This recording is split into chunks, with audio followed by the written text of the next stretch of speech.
Hello friends, welcome to share trader Kannada. ಇವತ್ತು sensex 909 points gain ಆಗಿ 60,841 ಅಲ್ಲಿ ಕ್ಲೋಸ್ ಆದರೆ ನಿಫ್ಟಿ 243 ಪಾಯಿಂಟ್ಸ್ ಗೈನ್ ಆಗಿ 17,854 ಅಲ್ಲಿ ಕ್ಲೋಸ್ ಆಗಿದೆ. Virus bank Nifty 830 points gain ಆಗಿ 41,499 ಅಲ್ಲಿ ಕ್ಲೋಸ್ ಆಗಿದೆ. ಇವತ್ತು ಎಫ್ಐಸ್ ಇಂಡಿಯನ್ ಈಕ್ವಿಟಿ ಮಾರ್ಕೆಟ್ ಅಲ್ಲಿ 932 ಕ್ರೋಸ್ ಸೆಲ್ ಮಾಡಿದ್ರೆ ಡಿಐಸ್ 1,264 ಕ್ರೋಸ್ ಬೈ ಮಾಡಿದ್ದಾರೆ. ಇವತ್ತಿನ ಮಾರ್ಕೆಟ್ ಒಂದು ಪ್ರೈಸ್ ಆಕ್ಟಿವಿಟಿಗೆ ಅಂದ್ರೂ ಅದಾನಿ ರಿಲೇಟೆಡ್ ಆಗಿ ಆಕ್ಷನ್ ನಮಗೆ ಜಾಸ್ತಿ ಕಾಣಿಸುತ್ತೆ. ಮಾರ್ಕೆಟ್ ಅಲ್ಲಿ ಕಂಪ್ಲೀಟ್ ಆಗಿ ವೋಲ್ಟಿಲಿಟಿ ಸ್ಟಾರ್ಟಿಂಗ್ ಓಪನ್ ಆಗಿಂದಾನು Adani enterprises stock nearly 35% near ಆಗಿ ಫಾಲ್ ಆಗ್ತಾ ನೆಕ್ಸ್ಟ್ ಆ ಲೋಸ್ ಇಂದ ಆಲ್ಮೋಸ್ಟ್ 60% ರಿಕವರಿ ಆಗಿದೆ. ಇದಲ್ಲದೆ ರಿಮೈನಿಂಗ್ ಅದಾನಿ ಅಲ್ಲದೆ ರಿಮೈನಿಂಗ್ ಡೀಟೇಲ್ಸ್ ನಾವು ನೋಡಿದ್ರೆ ಫ್ರೆಂಡ್ಸ್, ಮಾರ್ಕೆಟಲ್ಲಿರುವಂಥವರು ಗಮನಿಸಿದ್ರೆ ಲಾಸ್ಟ್ 5 ಟ್ರೇಡಿಂಗ್ ಸೆಷನಿಂದ ಆಲ್ಮೋಸ್ಟ್ 600 ಪಾಯಿಂಟ್ ರೇಂಜಲ್ಲಿ ಮಾರ್ಕೆಟ್ ಮೂವ್ ಆಗ್ತಾ ಇರೋ ಥರ ಕಾಣಿಸುತ್ತೆ. Down side 17,350 to up side 17,970, nearly 600 point ರೇಂಜಲ್ಲೇ ಇದೆ ಅಲ್ವಾ. ನಿಫ್ಟಿ ತುಂಬ ವೋಲ್ಟೈಲಿಟಿ ಆಗಿದ್ದಾಗ ಕಾಣಿಸುತ್ತೆ. ಆದರೆ ಅದು ಲಾಸ್ಟ್ 5 ಟ್ರೇಡಿಂಗ್ ಸೆಷನ್ ಒಂದು ಕ್ಲೋಸಿಂಗ್ ನೀವು ನೋಡಿದ್ರೆ 60 ಪಾಯಿಂಟ್ ರೇಂಜಲ್ಲೇ ಆಗ್ತಿದೆ. ಆಲ್ಮೋಸ್ಟು 17,600 ಟು 17,662 ಮಾರ್ಕೆಟಲ್ಲಿ ಎಲ್ಲಿ ಓಪನ್ ಆದ್ರೂ, ಎಷ್ಟು ಲೋಗೋ ಹೋಗ್ತಾ ಇದ್ರು, ಎಷ್ಟು ಹೈಗೆ ಹೋಗ್ತಿದ್ರು, ಕ್ಲೋಸಿಂಗ್ ಅಂತೂ ಅರೌಂಡ್ ಈ 60 ಪಾಯಿಂಟ್ ರೇಂಜಲ್ಲೇ ಲಾಸ್ಟ್ 5 ಟ್ರೇಡಿಂಗ್ ಸೆಷನಿಂದ ನಡೀತಿದೆ. ಇವತ್ತು ಮಾತ್ರನೇ ನಿಫ್ಟಿ 17,800 ಮಾರ್ಕ್ನ ಕ್ರಾಸ್ ಮಾಡಿದ್ದೆ. ಬಟ್ ಮಾರ್ಕೆಟ್ ರಿಲೇಟೆಡ್ ಆಗಿ ಸ್ವಲ್ಪ ಸೆಂಟಿಮೆಂಟ್ ನೆಗೆಟಿವ್ ಆಗಿ ಟರ್ನ್ ಮಾಡ್ತಿರೋದು ಮಾತ್ರ ಅದಾನಿ ರಿಲೇಟೆಡ್ ಸ್ಟಾಕ್ಸೇ. ಬಟ್ ನಿನ್ನೆ ವಿಡಿಯೋದಲ್ಲೂ ನಾವು ಅದ್ರ ಕ್ಲಿಯರ್ ಆಗಿ ಮಾತಾಡ್ಕೊಂಡಿದ್ದೀವಿ, ಅದಾನಿ ರಿಲೇಟೆಡ್ ಆಗಿ ಇಂಪ್ಯಾಕ್ಟು ಮಾರ್ಕೆಟ್ ಮೇಲೆ ಕಾಣಿಸೋದು ಕಮ್ಮಿ ಆಗಿದೆ ಅಂತ. ಪರ್ಟಿಕ್ಯುಲರ್ ಆಗಿ ಬ್ಯಾಂಕಿಂಗ್ ಸ್ಟಾಕ್ ಮೇಲೆ ಕಾಣಿಸೋದು ಕಮ್ಮಿ ಆಗಿದೆ. ಅದು ಇವತ್ತು ಟ್ರೇಡಿಂಗ್ ಸೆಷನ್ ನಾವು ಕ್ಲಿಯರ್ ಆಗಿ ನೋಡಬಹುದು. ನಿಫ್ಟಿ ರಿಲೇಟೆಡ್ ಆಗಂತೂ ಅದು ನಿಫ್ಟಿಲಿರೋ ಸ್ಟಾಕ್ಸ್ ಅಲ್ವಾ, ಅದರಿಂದ ಖಂಡಿತವಾಗ್ಲೂ ವೆಯ್ಟೇಜ್ ಅನ್ನೋದು ಅಪ್ಲೈ ಆಗುತ್ತೆ, ಇಂಪ್ಯಾಕ್ಟ್ ಅನ್ನೋದು ನೆಗೆಟಿವ್ ಆಗಿರುತ್ತೆ. ಬಟ್ ಬ್ಯಾಂಕ್ಸು ಇಲ್ಲಿವರೆಗೂ ನೆಗೆಟಿವ್ ಆಗಿ ರಿಯಾಕ್ಟ್ ಆಗಿರುವಂಥ ಸ್ಟಾಕ್ಸ್ ಅಲ್ಲ. ಇವತ್ತು ಅದಾನಿ ಸ್ಟಾಕ್ಸು 30 to 35% ಫಾಲ್ ಆಗ್ತಿದ್ರು ಬ್ಯಾಂಕಿಂಗ್ ಸ್ಟಾಕ್ಸಲ್ಲಿ ಯಾವ ಥರ ಬಿಗ್ ಚೇಂಜಸ್ ಬರಲಿಲ್ಲ. ಅಂಡ್ ಇಂಟ್ರೆಸ್ಟಿಂಗ್ ಪಾಯಿಂಟು, ಎಫ್ಐಸ್ ಒಂದು ಸೆಲ್ಲಿಂಗು ಆಲ್ಮೋಸ್ಟ್ ಜಾನ್ವರಿಯಿಂದ ಸೇರಿದ್ರೆ 29,000 ಕ್ರೋರ್ಸ್ ಹತ್ರ ಸೆಲ್ ಮಾಡಿದ್ರೆ, ಫೆಬ್ ಸ್ಟಾರ್ಟಿಂಗ್ ಡೇಸಲ್ಲಿನೂ ಇವರು ಪರ್ಟಿಕ್ಯುಲರ್ ಆಗಿ ನಿನ್ನೆನೂ 3,000 ಕ್ರೋರ್ಸ್ ಹತ್ರ ಸೆಲ್ ಮಾಡಿದ್ರೆ ಇವತ್ತು 1,000 ಕ್ರೋರ್ಸ್ ಹತ್ರ ಸೆಲ್ ಮಾಡಿದ್ದಾರೆ. ಪ್ರೆಸೆಂಟ್ ಮಾರ್ಕೆಟಲ್ಲಿ 83% ಹತ್ರ ಶಾರ್ಟ್ ಪೊಸಿಷನ್ನ ಮೇಂಟೈನ್ ಮಾಡ್ತಿದ್ದಾರೆ. ಫ್ರೆಂಡ್ಸ್, ಇದು ಕೇವಲ ಇಂಡಿಯಾದಲ್ಲಿ ಮಾತ್ರ ಈ ಥರ ಕಾಣಿಸ್ತಾ ಇದೆ. ಗ್ಲೋಬಲ್ ಆಗಿರುವಂಥ ಡೇಟಾ ನಾವು ಗಮನಿಸಿದ್ರೆ ಪರ್ಟಿಕ್ಯುಲರ್ ಆಗಿ ನ್ಯಾಸ್ಡಾಕ್ ನಿನ್ನೆ 3% ಬೆಳೆದು ಓವರಾಲ್ ಆಗಿ ಇಯರ್ ಸ್ಟಾರ್ಟಿಂಗ್ ಇಂದ ಇಲ್ಲಿವರೆಗೂ 16% ಒಂದು ಇಂಡೆಕ್ಸ್ ಬೆಳೆದಿದೆ. ಅಂಡ್ S&P 500 9% ರ್ಯಾಲಿ ಆಗಿದೆ. ಗ್ಲೋಬಲ್ ಆಗಿರುವಂಥ ಮಾರ್ಕೆಟ್ಸು ಈ ಥರ ರ್ಯಾಲಿ ಆಗೋದಕ್ಕೆ ಮೇನ್ ರೀಸನ್ ರೀಸೆಂಟ್ ಟೈಮ್ಸ್ ಅಲ್ಲಿ ಜಾಬ್ಸ್ ಡೇಟಾ ಬೆಟರ್ ಆಗಿದೆ. ಇವನ್ ಜಾಬ್ಲೆಸ್ ಕ್ಲೈಮ್ಸು ಡೇಟಾ ನಮಗೆ ಬಂದಿದೆ ಅಲ್ವಾ, ಅದನ್ನು ಬೆಟರ್ ಆಗೇ ಇದೆ. ಅಂಡ್ ಇನ್ಫ್ಯಾಕ್ಟ್ ಇವತ್ತು ಈವ್ನಿಂಗ್ ನಮಗೆ US ಮಂತ್ಲಿ ಜಾಬ್ಸ್ ಡೇಟಾ ಬರುತ್ತೆ. ಇಲ್ಲಿವರೆಗೂ ಯಾವ ಥರ ಇತ್ತು ಅಂದರೆ ಜಾಬ್ಸ್ ಡೇಟಾ ವೀಕ್ ಆಗಿದ್ರೆ ಮಾರ್ಕೆಟ್ಗೆ ಪಾಸಿಟಿವ್, ಜಾಬ್ಸ್ ಡೇಟಾ ಪಾಸಿಟಿವ್ ಆಗಿದ್ರೆ ಅದು ಮಾರ್ಕೆಟ್ಗೆ ನೆಗೆಟಿವ್ ಅನ್ನೋ ಥರ ಇತ್ತು. ಬಿಕಾಸ್ ಒಳ್ಳೆ ಜಾಬ್ಸ್ ಡೇಟಾ ಬಂದರೆ ಎಕಾನಮಿ ಇಂಪ್ಯಾಕ್ಟ್ ಆಗ್ತಿಲ್ಲ ಅಂತ US ಫೆಡ್ ಅವ್ರಿಗೆ ಅರ್ಥ ಆಗ್ತಾ ಇದ್ರೆ ಅವ್ರು ಹೇಗಾದರೂ ಬಡ್ಡಿ ರೇಟ್ಗಳು ಜಾಸ್ತಿ ಮಾಡ್ತಾರೆ ಅನ್ನೋ ಅಂತ ಮಾರ್ಕೆಟ್ಗೆ ಭಯ ಇತ್ತು. ಆದರೆ ರೀಸೆಂಟ್ ಟೈಮ್ಸಲ್ಲಿ ಫೆಡ್ ಅವರು ಸ್ಟ್ರಾಂಗ್ ನೆಗೆಟಿವ್ ಕಮೆಂಟ್ಸ್ ಮಾಡ್ತಿಲ್ಲ. ಅದರಿಂದ ಐ ಥಿಂಕ್ ಇಲ್ಲಿಂದ ಜಾಬ್ಸ್ ಡೇಟಾ ಪಾಸಿಟಿವ್ ಆಗಿ ಬಂದರೆ ಮಾರ್ಕೆಟ್ಗೆ ಪಾಸಿಟಿವ್, ಜಾಬ್ಸ್ ಡೇಟಾ ನೆಗೆಟಿವ್ ಆಗಿದ್ರೆ ಮಾರ್ಕೆಟ್ಗೆ ನೆಗೆಟಿವ್. ಈಗಿರುವಂಥ ಥೀಮು ಜಾಬ್ಸ್ಗೆ ಚೇಂಜ್ ಆಗಿದೆ. ಇನ್ಫ್ಲೇಷನ್ ಕಮ್ಮಿ ಆಗ್ತಿದೆ, US ಫೆಡ್ ಅವರನ್ನು ಮಾರ್ಕೆಟ್ ಪ್ರೈಸಿಂಗ್ನ ಪುಷ್ ಮಾಡ್ತಿಲ್ಲ. ಲೈಕ್ ಅನ್ಕೊಂಡಿರೋದಕ್ಕೆ ಯೂನಿಡೈರೆಕ್ಷನಲ್ ಆಗಿ ಮೂವ್ ಆಗ್ತಾ ಇದ್ರೆ ನಾವು ಹೇಗಾದರೂ ಇನ್ಫ್ಲೇಷನ್ನ ಕಂಟ್ರೋಲ್ ಮಾಡ್ತೀವಿ, ನಾವು ಏನಾದರೂ ಮಾಡೋದಕ್ಕೆ ಯಾವ ಥರ ಸ್ಟೆಪ್ಸ್ ಆದರೂ ತಗೊಂತೀವಿ ಅನ್ನೋ ಥರ ಹಾರ್ಶ್ ಸ್ಟೇಟ್ಮೆಂಟ್ಸು ರೀಸೆಂಟ್ ಟೈಮ್ಸಲ್ಲಿ ಫೆಡ್ ಅವರು ಮಾಡ್ತಿಲ್ಲ. ಅದರಿಂದ ಓವರಾಲ್ ಗ್ಲೋಬಲ್ ಮಾರ್ಕೆಟ್ಸ್ನಲ್ಲಿ ಈ ರ್ಯಾಲಿ ನಮಗೆ ಕಾಣಿಸ್ತಾ ಇದೆ. ಆದರೆ ಇಂಡಿಯನ್ ಈಕ್ವಿಟಿ ಮಾರ್ಕೆಟ್ಸಲ್ಲಿ ಎಫ್ಐಎಸ್ ಒಂದು ಸೆಲ್ಲಿಂಗು, ಈ ಇನ್ ಬಿಟ್ವೀನ್ ಡೇಸಲ್ಲಿರುವಂಥ ಅದಾನಿ ಇಶ್ಯೂಸ್, ಈ 2 ಇಶ್ಯೂಸಿಂದ ಇಲ್ಲಿವರೆಗೂ ಮಾರ್ಕೆಟ್ ನಮ್ಮದು ಸಫರ್ ಆಗ್ತಿದೆ. ಫ್ರೆಂಡ್ಸ್, ಈ ವಿಡಿಯೋದಲ್ಲಿ ನಾವು ಶೇರ್ ಮಾಡ್ತಿರೋಂಥ ಡೇಟಾ ನಿಮಗೆ ಇಂಟ್ರೆಸ್ಟಿಂಗ್ ಆಗಿದ್ರೆ, ನಿಮಗೆ ಯಾವ ಪಾಯಿಂಟ್ ಅಲ್ಲಾದರೂ ಇದು ರೈಟ್ ಅನ್ಸಿದ್ರೆ ನಮ್ಮ ಚಾನಲ್ನ ಲೈಕ್ ಮಾಡಿ. ನೋಡಿ, ಇವತ್ತಿನ ಒಂದು ಮ್ಯಾಸಿವ್ ವೋಲ್ಟಿಲಿಟಿ ನಾವು ಅದಾನಿ ಸ್ಟಾಕ್ಸಲ್ಲಿ ನೋಡಿದೀವಲ್ವಾ. ಪರ್ಟಿಕ್ಯುಲರ್ ಆಗಿ ಅದಾನಿ ಎಂಟರ್ಪ್ರೈಸಸ್ಸು ಓಪನಿಂಗಿಂದ ಮೋರ್ ದ್ಯಾನ್ 35% ವರೆಗೂ ಫಾಲ್ ಆಗ್ತಾ ಇರೋದು. ಆ್ಯಂಡ್ ಆ ಲೋ ಲೆವೆಲ್ಸಿಂದ ನಿಯರ್ಲಿ 60% ಹತ್ರ ರಿಕವರಿ ಆಗ್ತಾ ಇರೋದು. ಐ ಥಿಂಕ್ ಇದು ತುಂಬ ರೇರಾಗಿ ಕಾಣಿಸೋಂಥ ಸಿನಾರಿಯೋ.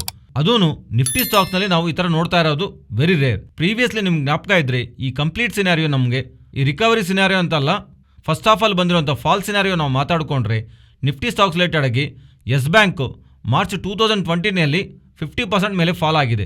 ಇದಲ್ಲದೆ ಪ್ರೀವಿಯಸ್ ಆಗಿ ನಾವು ನೋಡಬೇಕಂದ್ರೆ ನಿಫ್ಟಿ ಸ್ಟಾಕು ಸತ್ಯಂ 2009ನಲ್ಲಿ 80% ಫಾಲ್ ಆಗಿದೆ. ಈಗ ಅದಾನಿ ಎಂಟರ್ಪ್ರೈಸಸ್ಸು ಈ ಥರ ನಿಫ್ಟಿನಲ್ಲಿರುವಂಥ ಸ್ಟಾಕ್ಸು ಒನ್ ಡೇನಲ್ಲಿ ಇಷ್ಟು ದೊಡ್ಡ ಮೊತ್ತದಲ್ಲಿ ಫಾಲ್ ಆಗ್ತಾ ಇರೋದು ಅದಾನಿ ಎಂಟರ್ಪ್ರೈಸಸ್ ರಿಲೇಟೆಡ್ ಆಗಿರುವಂಥ ಅಪ್ಡೇಟ್ ಏನು, ಅಗೈನ್ ಲಾಸ್ಟ್ 24 ಅವರ್ಸಲ್ಲಿ ಮಲ್ಟಿಪಲ್ ಅಪ್ಡೇಟ್ಸ್ ಬಂದಿದೆ, ಇನ್ಕ್ಲೂಡಿಂಗ್ ನಿರ್ಮಲಾ ಸೀತಾರಾಮನ್ ಅವರಿಂದನೂ, ಫೈನಾನ್ಸ್ ಮಿನಿಸ್ಟರ್ವಿಂದನೂ, ಆ್ಯಂಡ್ ಇವನ್ LIC ಅವರಿಂದನೂ, ಆ್ಯಂಡ್ ಬೇರೆ ಬ್ಯಾಂಕ್ಸಿಂದನೂ, ಆ್ಯಂಡ್ ಗ್ಲೋಬಲ್ ಆಗಿರುವಂಥ ರೇಟಿಂಗ್ ಆ್ಯಂಡ್ ಬ್ರೋಕಿಂಗ್ ಏಜೆನ್ಸಿ ಅವರೆಲ್ಲರಿಂದನೂ ಮಲ್ಟಿಪಲ್ ಅಪ್ಡೇಟ್ಸ್ನ ಸ್ಟೆಪ್ ಬೈ ಸ್ಟೆಪ್ ಮಾತಾಡ್ಕೊಳ್ಳೋ ಪ್ರಯತ್ನ ಮಾಡೋಣ.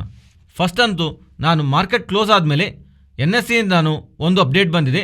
ಅವರು ASM ಇಡ್ತಾ ಇದ್ದೀವಿ ಅಂತ. ASM ಅಂದರೆ ಅದೊಂದು ಅಡಿಷನಲ್ ಸರ್ವೆಲೆನ್ಸ್ ಮೆಷರ್. ಇದು ನಾರ್ಮಲ್ ಸ್ಟಾಕ್ಸ್ಗಲ್ಲ, ಇವು ಸ್ವಲ್ಪ ಹೆವಿಯಾಗಿ ವೋಲ್ಟೇಲ್ ಆಗಿ ಟ್ರೇಡ್ ಆಗ್ತಿರೋಂಥ ಸ್ಟಾಕ್ಸ್ಗೆ. ಅದರಿಂದ ಇದರಲ್ಲಿ ರಿಟೇಲರ್ಸು ಜಾಸ್ತಿಯಾಗಿ ಟ್ರೇಡರು ಆಕ್ಟಿವಿಟಿ ತಗೊಳ್ಳೋಕ್ಕೆ ಆಗದೇ ಇರೋ ಥರ ASMನ ತೊಗೊಂಡು ಬಂದಿದ್ದಾರೆ. F&O ಬ್ಯಾನ್ನು ಅದಾನಿ ಸ್ಟಾಕ್ಸಲ್ಲಿ ತೊಗೊಂಡು ಬಂದಿದ್ದಾರೆ. ಪರ್ಟಿಕ್ಯುಲರ್ ಆಗಿ ASM ತೊಗೊಂಡ್ಬಂದಿರೋ ಕಾರಣವಾಗಿ ಅಡಿಷನಲ್ ಸರ್ವೆಲೆನ್ಸ್ ಮೆಜರ್ನ ತೊಗೊಂಡು ಬಂದರೆ ಏನಾಗುತ್ತೆ, ಇಲ್ಲಿವರೆಗೂ ಮಾರ್ಜಿನ್ಸ್ನ 20% ಮಾರ್ಜಿನ್ ತಗೊಂಡು ನಮಗೆ ಫ್ಯೂಚರ್ನ ಬೈ ಮಾಡೋದಕ್ಕೆ ಆರ್ ಸೆಲ್ ಮಾಡೋದಕ್ಕೆ ಅಲೋ ಮಾಡ್ತಿದ್ರಲ್ವಾ ಅದಾನಿ ಎಂಟರ್ಪ್ರೈಸ್ ರಿಲೇಟೆಡ್ ಆಗಿ. ಬಿಕಾಸ್ ಇದು ನಿಫ್ಟಿ ಸ್ಟಾಕ್ಸು, ಅದರಿಂದ ಒನ್ಸ್ ASM ಅಲ್ಲಿ ಬಂದ ಮೇಲೆ ಎಂಟೈರ್ ಕಾಂಟ್ರಾಕ್ಟ್ ಸೈಜ್ ಇರುತ್ತಲ್ಲ, ಅದರಲ್ಲಿ ಮಿನಿಮಮ್ 50% ಅಂಡ್ ಆದರೆ ಒಂದು ವೇಳೆ ರಿಕ್ವೈರ್ಮೆಂಟ್ ಇದ್ದರೆ 100% ಮಾರ್ಜಿನ್ ಕಲೆಕ್ಟ್ ಮಾಡಬೇಕಾಗತ್ತೆ. ಒಂದು ಫ್ಯೂಚರ್ಗೆ ನೀವು 100% ಮಾರ್ಜಿನ್ ಕೊಟ್ಟು ಯಾರು ಟ್ರೇಡ್ ಮಾಡಲ್ಲ. ಅದರಿಂದ ಆ ಥರ ಪೊಸಿಷನ್ಸ್ನ ಕಮ್ಮಿ ಮಾಡುವಂಥ ಪ್ರಯತ್ನ ಮಾಡ್ತಾರೆ. ಇಫ್ ಇನ್ ಕೇಸ್ ಯಾವುದಾದ್ರೂ ಸ್ಟಾಕ್ನ F&O ಬ್ಯಾನ್ಗೆ ಹೋಗಿದೆ ಅಂತ ಅಂದ್ಕೊಂಡ್ರೆ, ಲೈಕ್ ನಾವು F&O ಬ್ಯಾನಲ್ಲಿ ಅಂಬುಜಾ ಸಿಮೆಂಟ್ಸ್ ಆದರೂ ಅದಾನಿ ಸ್ಪೋರ್ಟ್ಸ್ ಎಲ್ಲ ಇದೆ ಅಲ್ವಾ. F&O ಬ್ಯಾನ್ ಅಂದರೆ ಮೀನಿಂಗ್ ನೀವು ಅಡಿಷನಲ್ ಆಗಿ ಇನ್ನೊಂದು ಪೊಸಿಷನಲ್ಲಿ ಕ್ರಿಯೇಟ್ ಮಾಡೋಕ್ಕಾಗಲ್ಲ. ಆಪ್ಷನ್ ಬೈ ಮಾಡೋದಾದರೂ ಸೆಲ್ ಮಾಡೋದನ್ನು ಮಾಡೋಕ್ಕಾಗಲ್ಲ. ಆದರೆ ಎಕ್ಸಿಸ್ಟಿಂಗ್ ಆಗಿ ನಿಮ್ಮ ಹತ್ರ ಇರೋಂಥ option buy or sell positions ನೀವು ಸ್ಕ್ವೇರ್ ಆಫ್ ಮಾಡ್ಕೋಬೋದು, ಈವನ್ ಫ್ಯೂಚರ್ಸನ್ನು. ಅದಾನಿ ಸ್ಟಾಕ್ಸ್ ರಿಲೇಟೆಡ್ ಆಗಿ ASM ಅಡಿಷನಲ್ ಸರ್ವೆಲೆನ್ಸ್ ಮೆಜರ್ನ, ಆದರೆ ಇದು F&O ಬ್ಯಾನ್ ತೊಗೊಂಡು ಬಂದಿರೋ ಕಾರಣವಾಗಿ ಅದಾನಿ ಸ್ಟಾಕ್ಸ್ ರಿಲೇಟೆಡ್ ಆಗಿ ವೋಲ್ಟೇಲಿಟಿನ ಕಂಟ್ರೋಲ್ ಮಾಡಬೇಕಂತ ಭಾವಿಸಿದ್ರು. ಆದರೆ ಅದಾನಿ ಎಂಟರ್ಪ್ರೈಸ್ ರಿಲೇಟೆಡ್ ಆಗಿ ನೆಗೆಟಿವ್ ಆಗಿ ಟರ್ನ್ ಆಗಿದೆ. ಅದನ್ನು ಮಾರ್ನಿಂಗ್ ನಮಗೆ ಸ್ಟಾಕ್ ಫಾಲ್ ಆಗಿದೆ ಅಲ್ವಾ, ನೆಗೆಟಿವ್ ಆಗಿ ಟರ್ನ್ ಆಗಿದೆ ಅಲ್ವಾ. ಇದರ ಬ್ಯಾಕ್ ಇರುವಂಥ ಮೇನ್ ಥಿಂಗ್ S&P ಅವರು ಅವರ ಡೋ ಜೋನ್ಸ್ ಸಸ್ಟೈನಬಿಲಿಟಿ ಇಂಡೆಕ್ಸಿಂದ ಅದಾನಿ ಎಂಟರ್ಪ್ರೈಸಸ್ನ ಫೆಬ್ರವರಿ 7, 2023 ಇಂದ ತೆಗೆದು ಬಿಡುತ್ತಿದ್ದಾರೆ. ಎಫೆಕ್ಟಿವ್ ಆಗಿ ರಿಮೂವ್ ಮಾಡ್ತಿದ್ವಿ ಅಂತ ಅಪ್ಡೇಟ್ ಮಾಡ್ತಾ ಇರೋದು. ಆ್ಯಕ್ಚುಲ್ ಆಗಿ ಈ ಇಂಡೆಕ್ಸಿಂದ ತೆಗೆದಿರೋ ಕಾರಣವಾಗಿ ಅದಾನಿ ಎಂಟರ್ಪ್ರೈಸಸ್ಗೆ ಬಿಗ್ ನೆಗೆಟಿವ್ ಏನೂ ಇಲ್ಲ. ಆದರೆ ನಿಮಗೆ MSCI ಐಡಿಯಾ ಇದೆ ಅಲ್ವಾ, ಇದೊಂದು ಹ್ಯೂಜ್ ಇಂಡೆಕ್ಸ್. ಇದರಲ್ಲಿ ಒಂದು ಬಿಗ್ ಇನ್ಫ್ಲೋಸು ಮಾರ್ಕೆಟ್ನಲ್ಲಿ ಬರ್ತಾ ಇರುತ್ತೆ. ಸೊ ಡೌ ಜೋನ್ಸ್ ಸಸ್ಟೈನಬಿಲಿಟಿ ಇಂಡೆಕ್ಸಿಂದ ತೆಗೆದಿದ್ದಾರೆ ಅಂದರೆ MSCI ಇಂಡೆಕ್ಸಿಂದನೂ ಅದಾನಿ ಎಂಟರ್ಪ್ರೈಸಸ್ನ ರಿಮೂವ್ ಮಾಡ್ತಾರೆ. ಅದಾನಿ ಎಂಟರ್ಪ್ರೈಸಸ್ ಅವನ್ನ ರಿಮೂವ್ ಮಾಡ್ತೀವಂತ ಒಂದು ಭಯ ಇದೆ ಅಲ್ವಾ, ನೋಡಿದಲ್ವಾ. ಇದು ಮಾರ್ಕೆಟ್ನ ಕಂಪ್ಲೀಟಾಗಿ ಸೆಲ್ಲಿಂಗ್ ಪ್ರೆಷರ್ಗೆ ತೊಗೊಂಡೋಗಿದೆ ಸ್ಟಾರ್ಟಿಂಗ್ ಸೆಷನಲ್ಲಿ. ಇದು ಒಂದು ಸೈಡು ಪ್ಯಾರಲಲ್ ಆಗಿ ನಡೀತಾ ಇತ್ತು. ಈ ಥರ ಇವ್ರನ್ನ ಇಂಡೆಕ್ಸಿಂದ ರಿಮೂವ್ ಮಾಡ್ತಾರೆ. ಆ್ಯಂಡ್ NSE ಅವರು ASM ಮೆಜರ್ಸ್ನ ಆ್ಯಂಡ್ F&O ಬ್ಯಾನ್ ರಿಲೇಟೆಡ್ ಆಗಿ ತೊಗೊತಾರೋ ಸ್ಟೆಪ್ಸು ಇವ್ರು ರಿಲೇಟೆಡ್ ಆಗಿ ವೋಲ್ಟೇಲಿಟಿನ ಕಂಟ್ರೋಲ್ ಮಾಡಬೇಕಂತ ಒಂದು ಕಡೆಯಿಂದ ಪ್ರಯತ್ನ ಮಾಡ್ತಿದ್ರೆ, ಇನ್ನೊಂದು ಕಡೆ ಪಾಸಿಟಿವ್ ಎನ್ವಿರಾನ್ಮೆಂಟು ಟರ್ನ್ ಆಗ್ತಾ ಬಂದಿದೆ. ಅದಾನಿ ರಿಲೇಟೆಡ್ ಆಗಿ ಗ್ಲೋಬಲ್ ಆಗಿ ಇವ್ರು ರಿಲೇಟೆಡ್ ಆಗಿ ಟ್ರೇಡ್ ಆಗ್ತಿರೋಂಥ ಡಾಲರ್ ಡಿನಾಮಿನೇಟೆಡ್ ಬಾಂಡ್ಸು ಇರುತ್ತಲ್ವಾ, ಅದು ಎಸ್ಟರ್ಡೇ ನೈಟ್ ನಮಗೆ ಜಾಸ್ತಿ ಫಾಲ್ ಆಗಿಲ್ಲ. ಆ್ಯಂಡ್ ಅಲ್ಲಿ ಸೆಲ್ಲಿಂಗ್ ಪ್ರೆಷರು ಕಾಣಿಸಿಲ್ಲ. ಈಗ ಲಿಸ್ಟ್ ಆಫ್ ನೇಮ್ಸ್ ನೀವು ಗಮನಿಸಿದ್ರೆ, global rating and investment banks ಮಾಡಿರೋಂಥ ಕಮೆಂಟ್ಸ್ ನೋಡಿದ್ರೆ, ಫಿಟ್ಚ್ ಅವರು ಅದಾನಿ ರೇಟಿಂಗ್ಸ್ ರಿಲೇಟೆಡ್ ಆಗಿ ಪಾಸಿಟಿವ್ ಕಮೆಂಟ್ಸ್ ಮಾಡಿದ್ದಾರೆ. ಅವರು ಪ್ರೀವಿಯಸ್ಲಿ ಅದಾನಿ ರಿಲೇಟೆಡ್ ಆಗಿ ಕೊಟ್ಟಿರೋಂಥ ಎವ್ರಿ ರೇಟಿಂಗ್ ನಾವು ಹಾಗೆ ಇಡ್ತಾ ಇದ್ದೀವಿ, ಆ್ಯಂಡ್ ಈಗ ಸ್ಟಾಕ್ ಫಾಲ್ ಆಗ್ತಿದೆ ಅಂತ ಅದನ್ನು ಅವರು ಚೇಂಜ್ ಮಾಡಬೇಕಂತ ಅನ್ಕೊಂತಿಲ್ಲ ಅಂತ ಅವರು ಡೆತ್ ಇನ್ಸ್ಟ್ರೂಮೆಂಟ್ ರಿಲೇಟೆಡ್ ಆಗಿ ಇವೆಂಟ್ ಮುಂಚೆ ಅವರ ಒಪಿನಿಯನ್ ಏನಿತ್ತಲ್ವ ಅದೇ ಒಪಿನಿಯನ್ನ ಕಂಟಿನ್ಯೂ ಮಾಡ್ತೀವಿ ಅಂತ ಫಿಟ್ಚ್ ಅವರು ಸ್ಟೇಟ್ಮೆಂಟ್ಸ್ ಮಾಡ್ತಿದ್ದಾರೆ. ಆ್ಯಂಡ್ ಇದಕ್ಕೆ ಅಡಿಷನಲ್ ಆಗಿ ಗೋಲ್ಡ್ಮ್ಯಾನ್ ಸ್ಯಾಕ್ಸ್ ಅವರು ಆ್ಯಂಡ್ JP Morgan ಅವರು ಇವರು ರಿಲೇಟೆಡ್ ಆಗಿ ಇರುವಂಥ ಡೆಟ್ ಇನ್ಸ್ಟ್ರೂಮೆಂಟ್ ರಿಲೇಟೆಡ್ ಆಗಿ ಪಾಸಿಟಿವ್ ಆಗಿ ಸ್ಟೇಟ್ಮೆಂಟ್ ಮಾಡ್ತಾ ಇರೋದು. ಆ್ಯಂಡ್ ಈ ರೀಸೆಂಟ್ ಫಾಲ್ನ ಮೈಂಡಲ್ಲಿ ಇಟ್ಕೊಂಡು ಯಾವ ಥರ ಚೇಂಜಸ್ನ ತೊಗೊಂಡು ಬರಬೇಕಂತ ಅನ್ಕೊಂತಿಲ್ಲ ಅಂತ ಅವ್ರು ಮಾಡ್ತಿರೋಂಥ ಸ್ಟೇಟ್ಮೆಂಟ್ಸು ಬಾಂಡ್ ಮಾರ್ಕೆಟ್ನ ಸ್ಟೇಬಲ್ ಮಾಡಿದೆ. ಈಕ್ವಿಟಿ ಮಾರ್ಕೆಟ್ ಸ್ಟೇಬಲ್ ಆಗಿಲ್ಲ, ಅಟ್ಲೀಸ್ಟ್ ಬಾಂಡ್ ಮಾರ್ಕೆಟ್ ಅಂತೂ ಸ್ಟೇಬಲ್ ಆಗಿದೆ. ಆ್ಯಂಡ್ ಈ ಥರ ಇದ್ದರೆ ಟೋಟಲ್ ಎನರ್ಜೀಸ್ ಅವ್ರು ಮಾಡ್ತಿರೋಂಥ ಕಮೆಂಟ್ಸು ಇಂಟ್ರೆಸ್ಟಿಂಗ್ ಆಗಿ ಕಾಣಿಸ್ತಾ ಇದೆ. ಬಿಕಾಸ್ ಟೋಟಲ್ ಎನರ್ಜೀಸ್ ಅವ್ರಿಗೆ ಅದಾನಿ ರಿಲೇಟೆಡ್ ಆಗಿ $3.1 ಬಿಲಿಯನ್ ಹತ್ರ ಎಕ್ಸ್ಪೋಸ್ ಇದೆ. ಇವರು ಎಂಟೈರ್ ಕ್ಯಾಪಿಟಲ್ 2.4% ಆಫ್ ಕ್ಯಾಪಿಟಲ್ನ ಅದಾನಿ ಗ್ರೂಪಲ್ಲಿ ಇನ್ವೆಸ್ಟ್ ಮಾಡಿದ್ದಾರೆ. ಇದು ಇವಾಗಲಿಂದ ಅಂತಲ್ಲ, ರೀಸೆಂಟ್ ಡೇಸಲ್ಲಿ ಅಂತಲ್ಲ, ಇದು 2018 ಇವರು ಇನ್ವೆಸ್ಟ್ ಮಾಡ್ತಿದ್ದಾರೆ. ಆ್ಯಂಡ್ ಅವ್ರು ಮಾಡ್ತಿರೋಂಥ ಕಮೆಂಟ್ಸು ಯಾವುದಾದ್ರೂ ಅವ್ರು ಮಾಡ್ತಿರೋಂಥ ಇನ್ವೆಸ್ಟ್ಮೆಂಟ್ಸ್ ಇದೆ ಅಲ್ವಾ, ಇದನ್ನು ರಿವ್ಯಾಲ್ಯೂಷನ್ ಮಾಡಬೇಕಂತ ನೋಡ್ತಿಲ್ಲ. ಅವ್ರು ಯಾವುದಾದ್ರೂ ಪೊಸಿಷನ್ ತೊಗೊಂಡಿದ್ದಾರಲ್ವಾ ಅದಾನಿ ಗ್ರೂಪ್ ಕಂಪನಿ ರಿಲೇಟೆಡ್ ಆಗಿ, ಅದು ಡ್ಯೂ ಡೆಲಿಜೆನ್ಸ್ ಇಂದಾನೆ ತಗೊಂಡಿರೋ ಥರ ಪ್ರಾಪರ್ ನಾಲೆಡ್ಜ್ ಅಂಡ್ ಪ್ರಾಪರ್ ಅವ್ರು ರಿಲೇಟೆಡ್ ಆಗಿರೋಂಥ ಲಾಜಿಕ್ಸ್ನ ಅಪ್ಲೈ ಮಾಡಿ ತಗೊಂಡಿದ್ವಿ ಅಂತ.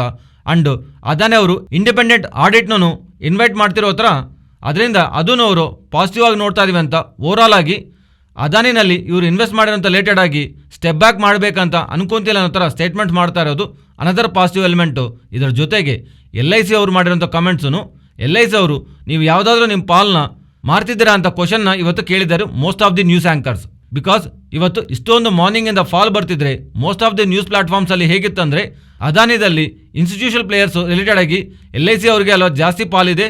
ಬಿಕಾಸ್ ಅದಾನಿ ಎಂಟರ್ಪ್ರೈಸಸ್ ರಿಲೇಟೆಡ್ ಆಗಿ 4%, ಪೋರ್ಟ್ಸ್ ರಿಲೇಟೆಡ್ ಆಗಿ 9%, ಅದಾನಿ ಟೋಟಲ್ ರಿಲೇಟೆಡ್ ಆಗಿ 6%, ಅಂಡ್ ಅದಾನಿ ಟ್ರಾನ್ಸ್ಮಿಷನ್ ರಿಲೇಟೆಡ್ ಆಗಿ 3.5% ಅರೌಂಡು ಅಂಬುಜಾ ACC ರಿಲೇಟೆಡ್ ಆಗಿ 6%, and Adani green energy related ಆಗಿ ನಿಯರ್ಲಿ 1.3% ಶೇರ್ನ ಹೋಲ್ಡ್ ಮಾಡ್ತಿರೋಂಥ LIC ಅವರು ಇವತ್ತು ಏನಾದರೂ ಅವ್ರ ಪಾಲ್ನ ಸೆಲ್ ಮಾಡ್ತಿದ್ದಾರೆ ಅಂತ ಒಂದು ಭಯದಿಂದ ಸ್ಟಾಕ್ಸ್ ರಿಲೇಟೆಡ್ ಆಗಿ ವೋಲ್ಟೈಲ್ಡ್ ಇದ್ದಾಗ LIC ಅವರು ಕ್ಲಿಯರ್ ಆಗಿ ಮೆನ್ಷನ್ ಮಾಡಿದ್ದು ನಾವು ಯಾವ ಶೇರ್ಸ್ನು ಸೇಲ್ ಮಾಡ್ತಿಲ್ಲ ಅಂತ ಅಪ್ಡೇಟ್ ಮಾಡಿದ್ದಾರೆ.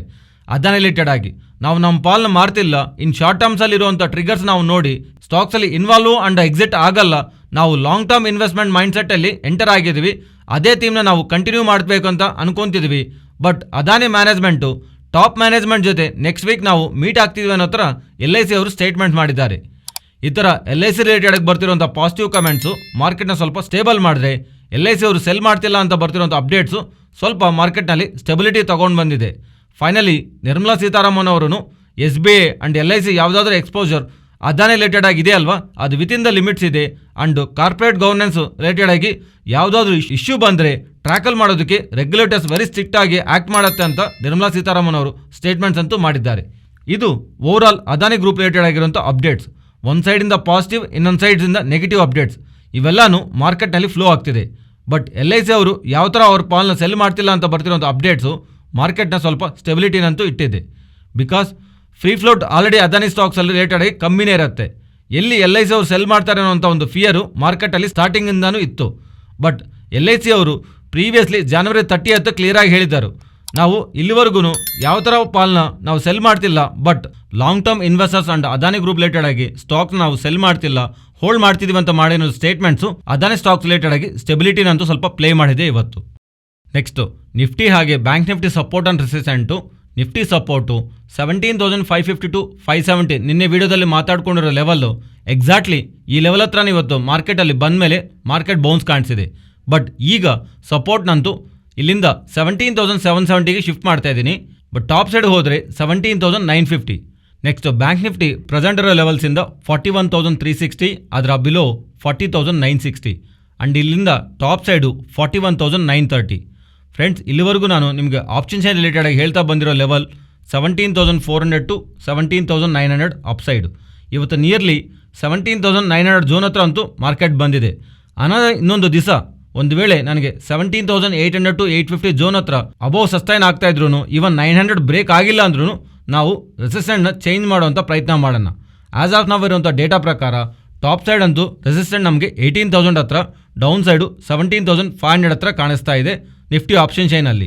ಬಟ್ ಸ್ಟಿಲ್ ನಾನಂತೂ 17,400 ಡೌನ್ ಸೈಡು, 17,900 ಅಪ್ ಸೈಡು, ಈ 500 ಪಾಯಿಂಟ್ ರೇಂಜ್ನೇ ಗಮನಿಸ್ತಾ ಇದ್ದೀನಿ. ಮಂಡೇ ಟ್ರೇಡಿಂಗ್ ಸೆಷನಲ್ಲಿ ಏನಾದರೂ ಕ್ಲೋಸಿಂಗ್ ಒಂದು ವೇಳೆ 17,800 ಅಬೋವ್ ನಡೀತಾ ಇದ್ರೆ ನಾವು ಅಪ್ಸೈಡ್ ರೆಸಿಸ್ಟೆಂಟ್ ಆ ಟಾಪ್ ಸೈಡ್ ಇರೋವಂಥ ಕಾಲ್ ಚೇಂಜ್ ಮಾಡೋವಂಥ ಪ್ರಯತ್ನ ಮಾಡೋಣ. ಅಲ್ಲಿವರೆಗೂ ಈ 500 ಪಾಯಿಂಟ್ ರೇಂಜು 17,400 to 17,900 ಈ ರೇಂಜಿನ ಮಾರ್ಕೆಟಲ್ಲಿ ಇರುತ್ತೆ ಅಂತ ಎಕ್ಸ್ಪೆಕ್ಟ್ ಮಾಡ್ತಿದ್ದೀನಿ. ಬಟ್ ಆಪ್ಷನ್ ಶೈನ್ ಡೇಟಾ ಪ್ರಕಾರ ಅಂತೂ 17,500 to 18,000 ಈ ರೇಂಜಲ್ಲಿ ಮಾರ್ಕೆಟ್ ಇರತ್ತೆ ಅನ್ನೋ ಥರ ಕಾಲ್ ಆ್ಯಂಡ್ ಪುಟ್ ರೈಟರ್ಸು ಭಾವಿಸ್ತಾ ಇದ್ದಾರೆ. ಇದು ಫ್ರೆಂಡ್ಸ್ ಇವತ್ತಿನ ವಿಡಿಯೋ. ಈ ವಿಡಿಯೋದಲ್ಲಿ ನಾವು ಶೇರ್ ಮಾಡಿರೋಂಥ ಕಂಟೆಂಟ್ ನಿಮಗೆ ವ್ಯಾಲ್ಯುಬಲ್ ಆಗಿದ್ದರೆ ನಮ್ಮ ಚಾನಲ್ನ ಸಬ್ಸ್ಕ್ರೈಬ್ ಆಗಿ ಆ್ಯಂಡ್ ಬೆಲೈಕಾನ್ ಕ್ಲಿಕ್ ಮಾಡಿ ಆಲ್ ನೋಟಿಫಿಕೇಷನ್ಸ್ ಆ್ಯಕ್ಟಿವೇಟ್ ಮಾಡ್ಕೊಳ್ಳಿ. ಈ ಡೇಟಾ ನಿಮ್ಮ ಫ್ರೆಂಡ್ಸ್ ಆ್ಯಂಡ್ ಫ್ಯಾಮಿಲಿ ಮೆಂಬರ್ಸ್ಗೆ ಯೂಸ್ ಆಗುತ್ತಂದರೆ ತಪ್ಪದೇ ಶೇರ್ ಮಾಡಿ. Thank you.